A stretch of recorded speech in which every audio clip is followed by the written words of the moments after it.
era digital. Anak-anak semakin dekat dengan gawai sejak usia dini. Data BPS tahun 2024 menunjukkan hampir 40% anak usia dini sudah menggunakan ponsel dan lebih dari sepertiganya telah mengakses internet. Banyak orang tua menjadikan tontonan animasi sebagai cara praktis untuk menemani anak. Padahal tidak semua konten aman untuk mereka. Di sisi lain, Indonesia menempati peringkat keempat dunia dalam kasus pornografi anak digital.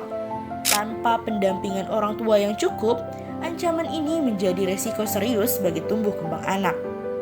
Bagi orang tua tuli, tantangan tersebut terasa lebih berat. Keterbatasan akses informasi yang ramah bahasa isyarat serta hambatan komunikasi dalam keluarga membuat pengawasan aktivitas digital anak menjadi lebih sulit.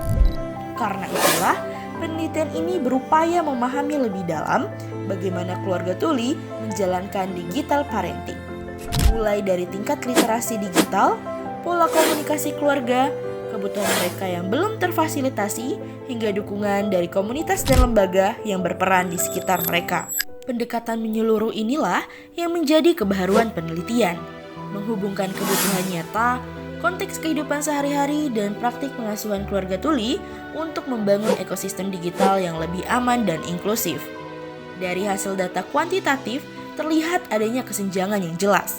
Literasi digital orang tua tuli berada dalam kategori sedang, dan orang tua dengar berada pada kategori tinggi.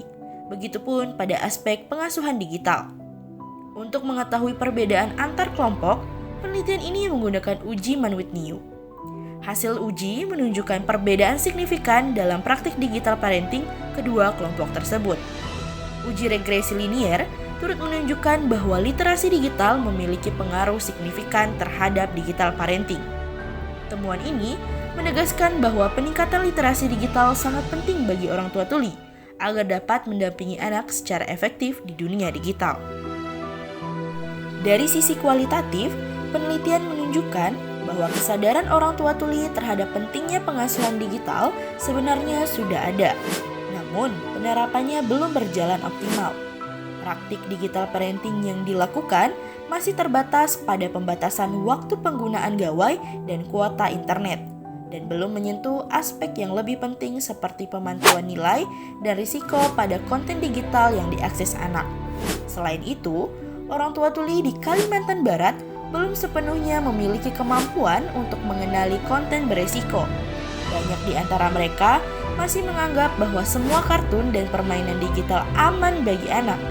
Kondisi ini juga diperkuat oleh rendahnya pemanfaatan fitur digital parenting yang tersedia pada perangkat digital. Keseluruhan temuan ini memperlihatkan bagaimana keluarga tuli menghadapi tantangan besar dalam digital parenting, dari memahami konten, menjaga konsistensi aturan, hingga mengawasi aktivitas digital anak dari waktu ke waktu. Semua proses ini bermuara pada satu perjalanan besar, perjalanan untuk memahami, menguatkan, dan menciptakan komunikasi yang lebih inklusif. Komunikasi partisipatif orang tua tuli untuk mewujudkan digital parenting yang inklusif di Kalimantan Barat.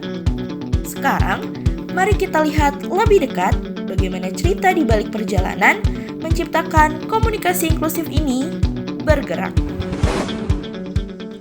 Halo, perkenalkan, nama saya Suci Lupi To Wati.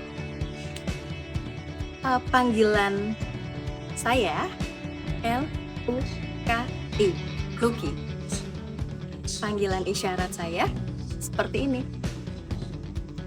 Dalam penelitian ini, saya sebagai ketua tim peneliti.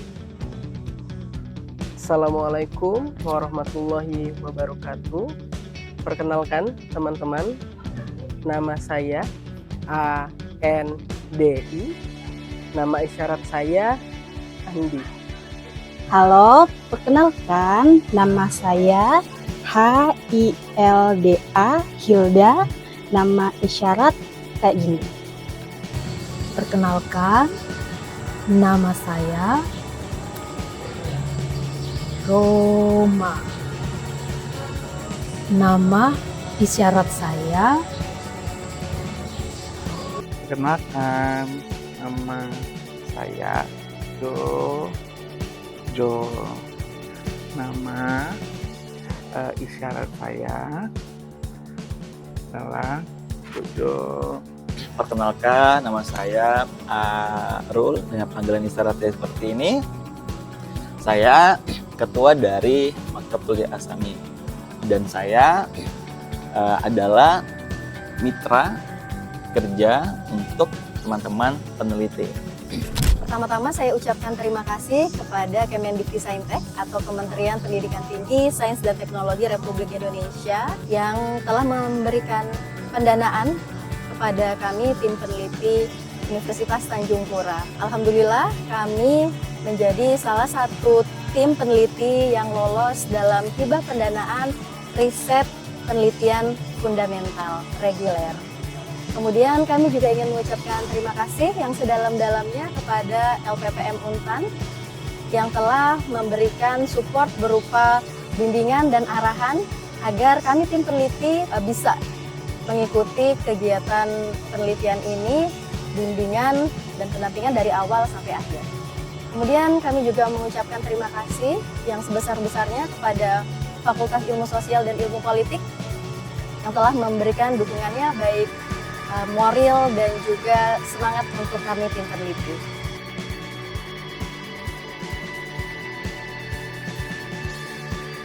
Ya, jadi latar belakang kenapa saya ingin meneliti hal ini karena memang dalam dunia digital saat ini ada sangat banyak PR seperti itu dan kemudian rasa-rasanya isu digital parenting ini belum diberikan porsi dalam literasi digital. Selama ini literasi digital masih menyasar pada remaja, kemudian pada penduduk usia produktif dan juga orang tuli pada usia produktif. Nah, dari segi pendidikan literasi digital terutama dalam hal orang tua atau istilahnya digital parenting ini saya rasa masih belum ada gitu ya yang menyentuh aspek ini. Sementara anak-anak, terutama anak-anak dari orang tua tuli merupakan masyarakat rentan yang belum tersentuh dari sisi program literasi digital yang ada saat ini.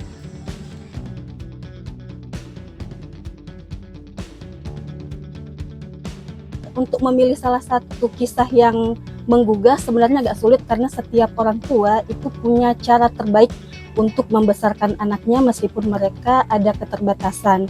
Jadi selama mewawancarai ayah tuli, saya itu melihat bahwa meskipun mereka keterbatasan, lapangan kerja yang mereka bisa masuki juga terbatas karena mereka tidak bisa berbicara atau cara komunikasinya berbeda dengan orang pada umumnya.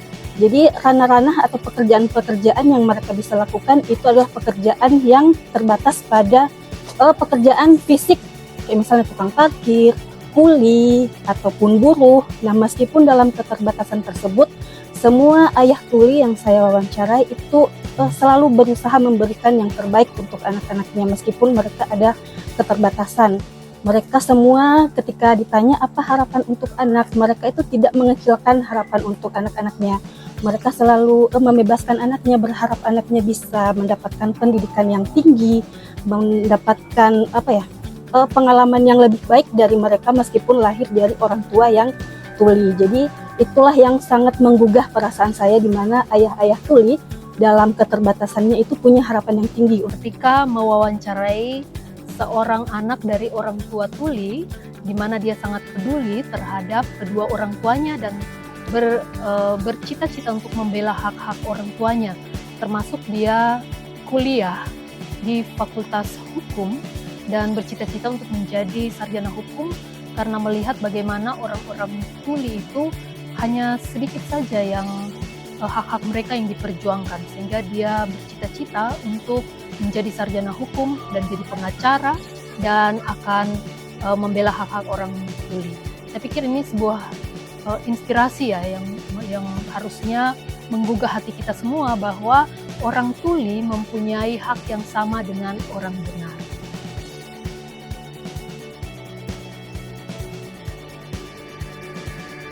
Inklusif itu menurut saya tidak hanya bagaimana kita mencoba untuk mengerti keadaan dari suatu kebutuhan ya yang berbeda dari orang lain seperti itu. Tetapi bagaimana ketika ada beberapa orang dengan kelebihan-kelebihan yang berbeda, itu pasti punya sisi-sisi kekosongan di dalamnya. Nah, kolaborasi pun ataupun dalam riset ini memang bertujuan untuk mengisi kekosongan satu sama lain.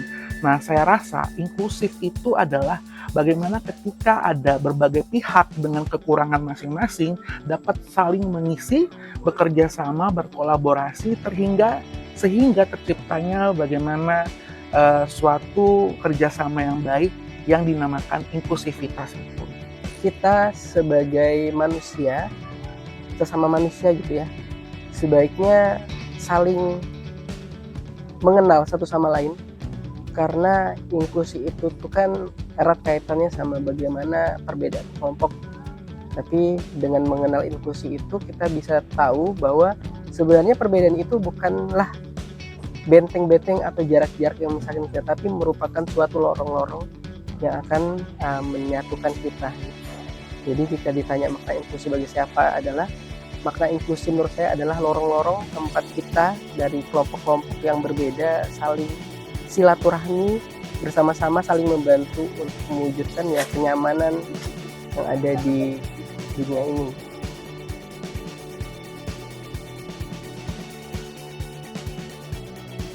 Ya, semoga untuk teman-teman yang meneliti ini tetap istiqomah, selalu bisa bantu teman tuli, mengadvokasikan hak teman-teman tuli, kemudian berusaha.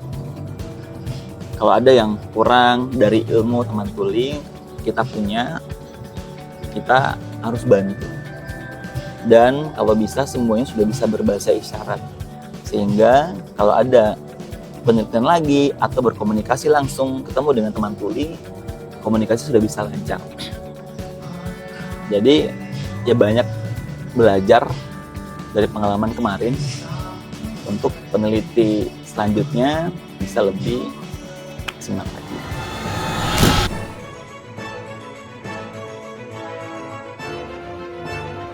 Kita memahami tanpa melalui kata.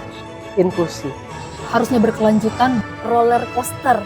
Kebahagiaan